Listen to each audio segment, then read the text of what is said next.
Hello everyone. Today we will be reading the book The Power of Subconscious Mind by Joseph Murphy. Joseph Murphy explains, think of your mind as an iceberg in the Arctic Ocean. Usually you're only able to see the smaller part above the ocean level, but in reality the bigger part is under the ocean. A brain consists of three parts: conscious, subconscious, and unconscious.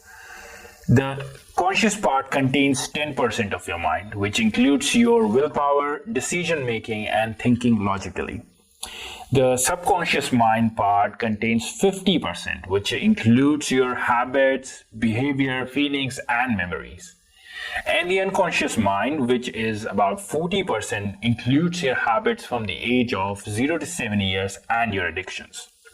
So Joseph Murphy explains how can we make use of this big and seemingly inaccessible part of our mind in this book, and also how we can make use of this hidden potential in your subconscious mind to solve the problem and series of issues in your life. So today we will be talking about the three big takeaways from this book. Takeaway number one: your subconscious mind is powerful enough to create your desired life. Enrico Caruso, an Italian opera singer in the late 19th century, he performed in famous opera houses of America and Europe. However, he was going through some problems of throat spasm, and most of the time he used to start sweating and getting nervous before his performances. The reason he was feeling this way because his mind was full of negative thoughts. Every time before going for the performances, he used to think that people are going to laugh on him or his performance is not going to be good enough. To overcome the stage fear, he started concentrating on stopping the interference of his conscious mind with the subconscious mind. And he started telling himself that he's good enough and he is best in the business. By performing this meditative practice, eventually he overcame this stage fear and was successfully able to ignore all the problems while performing on the stage. So in short, subconscious mind is very powerful. If you train your mind to be successful and achieve something, with the power of your subconscious mind, you will be able to achieve it.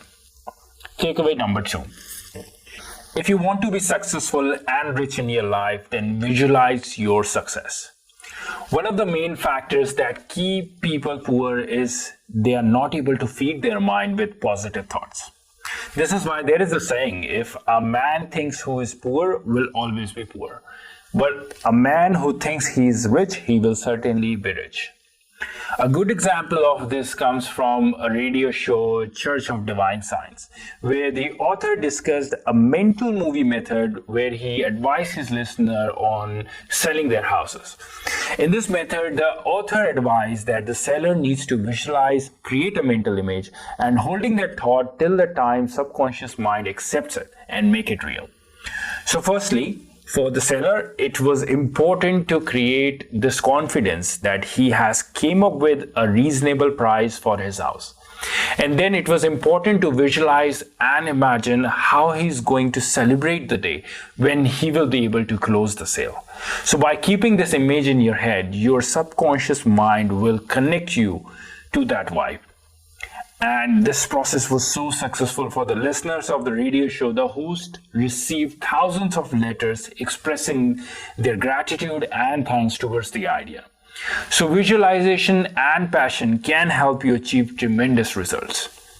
Takeaway number three: to succeed in life, you must replace your negative thoughts with the positive ones. Always choose to be happy and ignore your negative thoughts. All of us know the feeling of happiness when we get a good deal while shopping. But this happy feeling is very temporary.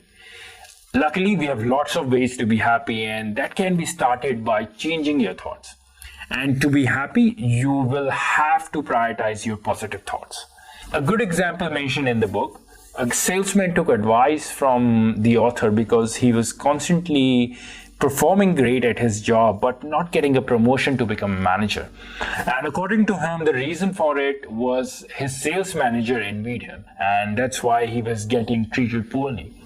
And because of that, his mind started stopping him to perform his best at the job. But later he realized he has the power to keep his mindset positive and choose happiness. And he started wishing good health and success for his boss, and started visualizing that his boss is congratulating him on the promotion and shaking hands with him. And eventually his boss called him and promoted him as a sales manager and gave a big sales salary rise. So that's why negative thoughts are very harmful, and it restricts you from attaining peace of mind. Alright guys, so this was the summary of The Power of Subconscious Mind by Joseph Murphy. I hope you like the video and it adds some value to your life. And if you think this is useful, make sure you share it with your friends. Thank you, and I will see you in the next video.